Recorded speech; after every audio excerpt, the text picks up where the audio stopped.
Have you ever wondered how an Amish woman, no electricity, no digital patterns, no modern sewing technology, produces a quilt so precisely stitched and so visually striking that examples of her work hang today in the permanent collection of the Metropolitan Museum of Art in New York City?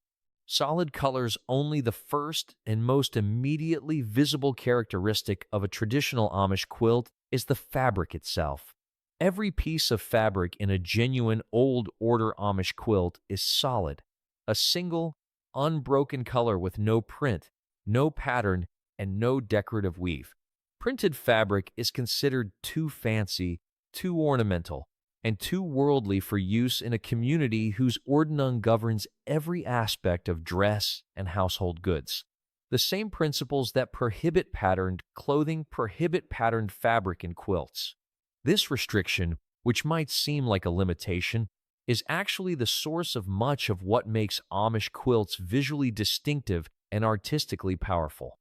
When the fabric itself carries no pattern, the entire visual interest of the quilt must come from the arrangement of colors and the geometry of the piece. The quilter cannot rely on decorative fabric to create visual interest. She must create it entirely through her own design decisions. Dark backgrounds, bright colors. The color palette of a traditional Amish quilt follows a visual logic that has been consistent since Amish quilting developed in the late 19th century.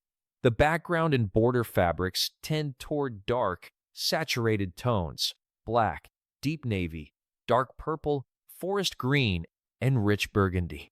Against these dark fields, the piece design elements appear in brighter, more intense versions of similar colors: vivid blues, sharp reds, strong greens, clear yellows. The contrast between the dark ground and the bright piecing creates a visual tension that gives traditional Amish quilts their characteristic intensity. A sunshine and shadow quilt, one of the most iconic Lancaster County patterns, arranges small squares of fabric in concentric rings that move from dark to light and back again, creating the impression of depth and movement in a completely flat surface. This effect is produced entirely through color placement, without any shading, gradation, or printed texture. The quilter achieves it through the careful selection and arrangement of solid fabrics, a task that requires a trained eye and years of accumulated judgment about how colors interact. The patterns. The Amish prohibition on depicting human figures, animals, or faces, rooted in the biblical commandment against graven images, means that every design element in an Amish quilt must be geometric. No flowers, no birds, no landscape elements, no representational imagery of any kind. What remains is pure geometry: squares, triangles, diamonds, rectangles, and hexagons arranged into patterns that range from the straightforward to the extraordinarily complex. The log cabin pattern organizes rectangular strips of fabric around a central square, traditionally red, representing the hearth at the heart of the home, or yellow, representing a welcoming light. The double wedding ring pattern interweaves curved rings of pieced fabric in a design that has become synonymous with Amish quilting across the country. The Star of Bethlehem arranges dozens of small diamonds into a large 8-pointed star that radiates from the center of the quilt with geometric precision. The 9-patch, the simplest pattern made of 9 equal squares arranged 3 by 3, is where every Amish girl begins to learn. By the time she is an adult, she may be producing the lone star or the diamond in the square, patterns that require cutting hundreds of identical pieces to tolerances measured in fractions of an inch and assembling them without distortion across a surface 6 feet wide. Machine piecing versus hand quilting. One of the most commonly misunderstood aspects of Amish quilting is the role of the sewing machine. Many people assume that because the Amish avoid electricity, they sew everything entirely by hand. This is not accurate. The piecing of the quilt top, the assembly of all the individual fabric pieces into the finished geometric design, is typically done on a treadle sewing machine, powered by the quilter's feet rather than by an electric motor. Treadle machines have been used in Amish households since the technology became available in the 19th century, and they remain in use today. They are mechanical, self-contained, and require no connection to any outside power source. What is never done by machine is the quilting itself, the stitching that passes through all three layers of the finished quilt sandwich, holding the top, the batting, and the backing together while simultaneously adding the decorative stitching patterns that define the surface of the finished quilt. This distinction, machine piecing for assembly, hand quilting for the finish, is absolute and consistent across Amish communities.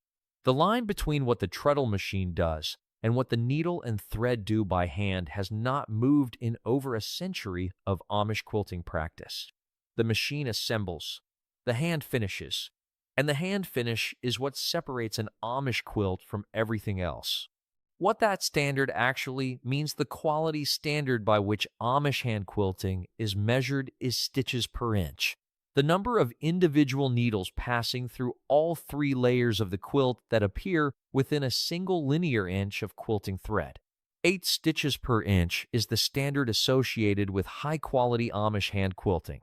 To understand what this means in practice, consider the arithmetic. A finished bed quilt may contain 100 linear inches of quilting stitching per square foot of surface.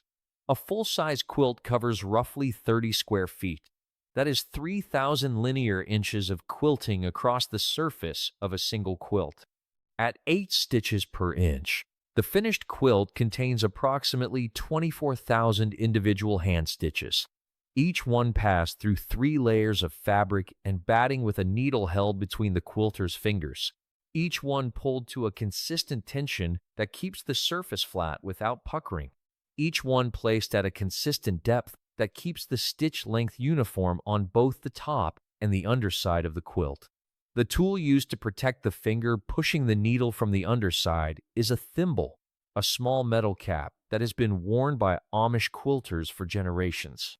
The technique for producing consistent stitches at this density is taught by demonstration, corrected by observation, and perfected through years of practice that begins in childhood. Scraps from real clothing, a distinctive feature of the most traditional Amish quilts, is the origin of the fabric itself. The primary characteristic of an authentic antique Amish quilt, noted by textile historians and museum curators, is that it was made from scraps of fabric left over from the making of actual Amish garments.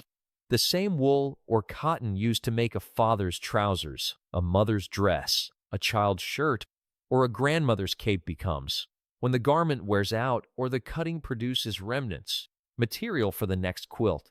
This practice reflects the Amish principle of zero waste applied to textile production. No usable fabric leaves the household.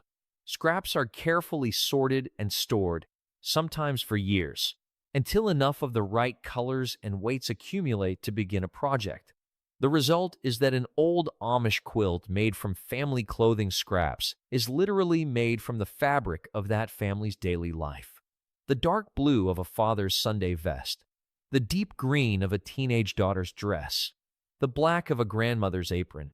These fabrics, cut into precise geometric pieces and reassembled into a new pattern, carry the weight of the lives that wore them. A quilt made this way is not simply a bed covering. It is a textile record of the household that produced it, its members, their clothing, and the fabric choices that community standards permitted across the years the scraps were accumulated. The quilting bee, no Amish woman quilts alone.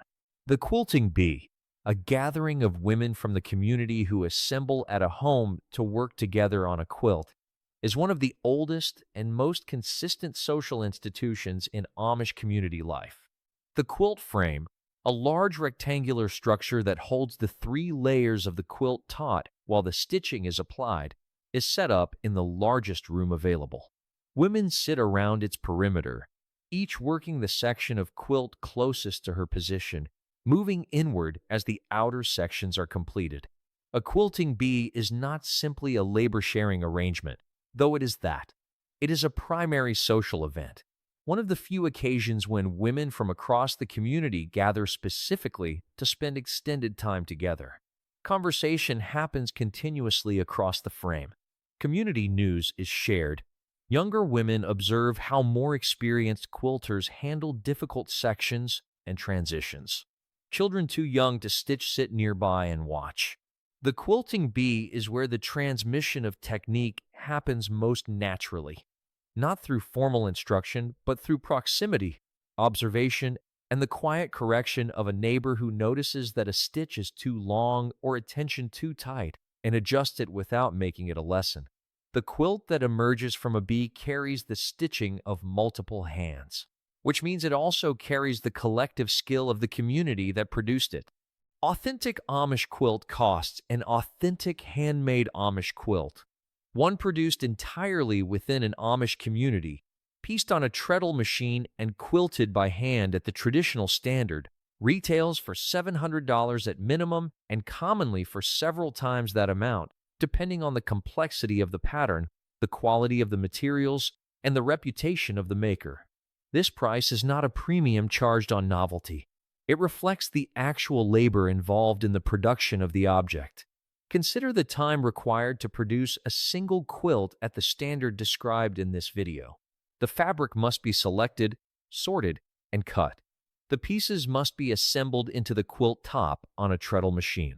The 3 layers must be basted together and mounted in the frame. The hand quilting, 24,000 or more individual stitches at 8 per inch, must be completed. The binding must be applied. The total time invested in a complex Amish quilt, from first cut to finished binding, commonly exceeds 200 hours of skilled labor. At any wage rate that reflects the skill involved, the resulting price is not surprising. What is surprising is that the quilts are as affordable as they are, because the labor that produces them is provided within a community economy where the quilter's time is not measured against an hourly rate, but against the satisfaction of producing something excellent with her hands. A mass-produced quilt from a retail store costs a fraction of the Amish price. It also contains none of what makes an Amish quilt worth keeping for a generation.